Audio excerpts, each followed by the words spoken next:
شام تک وہ گھر میں مل گیا، سلام دعا ہوا، جناب آپ نے مجھے کہا تھا کہ وہاں آ کے بات کر لینا۔ ہاں ہاں جی بالکل آئے بٹھایا اس کو، گھر جا کے کہنے لگا کہ میں دال آ کے مطلب کہہ کے تو جاتا ہوں، گھنٹہ 2 گھنٹے آپ پہ آ کے چلا جائے گا۔ خیر وہ آیا، کہنے لگا جناب آپ اب اطلاع نہیں تھی تو آپ آ گئے ہیں، تو مجھے تو بڑی ایمرجنسی ہے، تو میں انشاءاللہ آ جاتا ہوں، پھر تو آپ تشریف رکھیں گھر میں۔ اب یہ اچھے بھلے وقت تھے۔ خیر وہ بیٹھ گیا، اب وہ پڑھاتا رہا۔ جیلم میں ایک بندہ گیا تو وہ گھر میں نہیں تھے، عزیز تھا، اب وہ ڈھونڈے کہ یہاں کوئی چیز ملے، تو اس نے ایک چھوٹا سا کتابچہ دیکھا، افسانہ ہجر و وصال، جدائیاں اور پھر وصل ہو جاتا ہے۔ آپ نے یہ پڑھا ہوا افسانہ ہجر و وصال؟ سنے ہیں؟ اللہ اکبر۔ یہ جن کو امام الہند کہتے ہیں، مولانا ابوالکلام آزاد رحمۃ اللہ علیہ نے جھنجھوڑنے کے لیے بڑے زبردست الفاظ کے اندر، وہ 64 صفحے کا موٹا سارا تھا، میری بی ایڈ کی اسلامیات کی کتاب کے اندر اس میں ہم نے وہ چھپوا دیا کہ جتنے بھی استاد پڑھیں لازمی یہ پڑھیں گے اس کو۔ تو اس نے پھر اس کو چھپوایا، جھنجھوڑا گیا تھا وہ اس کے ساتھ۔ خیر وہ بیچارہ پھر پھرتا پھراتا گھر آیا، تو اس نے پھر اس کے سامنے دعوت رکھی کہ یہ آپ کی بیٹیاں، آپ یہ جہنم کا عذاب جو ہے، اور کلمہ گو ہیں، مسلمان ہیں۔ تو کہنے کا مطلب یہ ہے کہ یہ آپ جب گئے ہیں وہاں تو آپ نے دیکھا کہ اوپر سے ہماری شاید تشریف لے آئے ہیں ماشاءاللہ، کہ پہاڑوں کے اوپر گئے ہیں، آگے سے پتھر مارے گئے، پھر اترے، پھر دوسرے پہاڑ، تیسرے پہاڑ پر۔ یہاں تو استقبال ہوتا ہے، احترام ہوتا ہے، اکرام ہوتا ہے، اور پھر کھلایا پلایا جاتا ہے۔ ہم اپنوں کے پاس بھی اگر نہیں جاتے تو کب کس کے پاس جائیں گے پھر؟ تو یہ اللہ کی توفیق کے ساتھ ہے کہ اللہ پاک ہمیں، جو شعیب علیہ السلام نے، ہر نبی کا یہ اعلان تھا کہ ان اريد الا الاصلاح ما استطعت وما توفیقی الا باللہ علیہ توکلت والیہ انیب۔ ارادہ تو کریں ہم۔ بندہ کہتا ہے یا اللہ تیرے فضل سے یہ ہوا ہے، اللہ فرماتے ہیں کہ بندے تو نے قدم اٹھایا تو میں نے فضل کیا،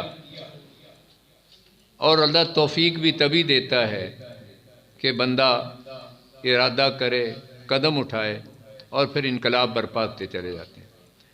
حافظ محمد یزید نور اللہ مرکزہ، مرکز جب شروع کیا ہے تو وہاں پر تربیت کا ایک یہ انداز تھا کہ اب 15-20 بندے اکٹھے ہو گئے ہیں، وہ تو پرانی بات ہی ہو گئی ہے، اذان کون دے گا؟ کیونکہ مؤذن موجود نہیں، خادم موجود نہیں۔ حضرت آپ صاحب نے فرمایا سارے اذان دے۔ آپ جناب وہاں سب اذانیں دے رہے ہیں، سب اذانیں دے رہے ہیں، سب جماعت کرائیں، 4-4 کا گروپ بن گیا، 3-3 کا، 2 رکعتیں ایک پڑھائے، دوسرا پڑھائے، تیسرا پڑھائے، اور پھر تہجد کی نماز کے آخر میں جا کے 2 فرض پڑھے، اور لوگ سوئے ہوتے تھے۔ حافظ صاحب نور اللہ مرکزہ واش روموں کو پخانے دھویا کرتے تھے۔ اللہ اکبر کبیر۔ میں نہیں کہتا کہ آپ بتائیں کہ آپ نے کبھی کیا یا نہیں کیا ہے، لیکن ہمارے اکابرین میں یہی تھا انقلاب برپا کرنا۔ جب وہ جا کے اترا ہے دلی کے اسٹیشن پر تو کلی دیکھ رہا تھا، تو ایک بزرگ آئے، بابا جی کہنے لگے لاؤ مجھے اٹھاؤ، لے کے چلے گئے۔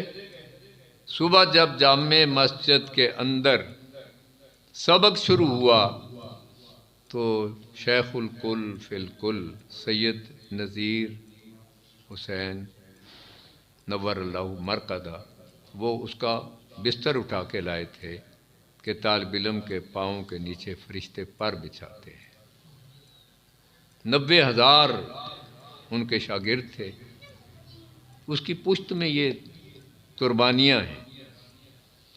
تو ہمیں یہ بات پیش نظر رکھنی ہے میرے بھائیوں کہ آپ نے فرمایا کہ خیرکم من تعلم القرآن۔